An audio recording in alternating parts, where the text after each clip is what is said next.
ጥበብንና ዕውቀትን ለሰው ልጆች እንዲገልጽ ስልጣን የተሰጠው ትምህርት አልገባቸው ላለና የአእምሮ እድገት ውስንነት ላለባቸው ጠበሉን ሲጠጡና ሲጠመቁ እንዲሁም ጸሎተ መልክውን እየደገሙ ሲማጸኑት ከአምላኩ በተሰጠው ስልጣን አእምሯቸውን የሚከፍት አቤቱ የቅዱስ ዑራኤል አምላክ ሆይ ይቅር በለኝ ብሎ በስምህ የተማጸነኝን እምርልሃለሁ።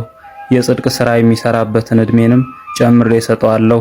ስምህን የጠራ መታሰቢያህን ያደረገ በፍርድ ቀን የአንተ አስራት ለመሆኑ ምልክት እንዲሆነው በግንባሩ ላይ በወርቅ ቀለም የመስቀል ምልክትን አትምበታለሁ ብሎ ጌታችን ቃል የገባለት መራሄ ብርሃናት ተብሎ በብርሃናት በመባረቅትና በነጎድጓድ ላይ የተሾመ እመቤታችንን በስደቷ ጊዜ መንገድ የመራት ለዓለም ድህነት የፈሰሰ የጌታችንን ክቡር ደም በዓለም ሁሉ ረጭቶ ዓለምን የቀደሰ ለብዙ ቅዱሳን ጽዋ ልቡናን አጠጥቶ ጥበብና ዕውቀትን የገለጸ የስሙ ትርጓሜ የብርሃን ጌታ ወይም የብርሃን አምላክ አንድም ይቅርባይ ማለት የሆነ የመላእክት አለቃ ቅዱስ ዑራኤል ወር በገባ በ22 የመታሰቢያ በዓሉ ነው።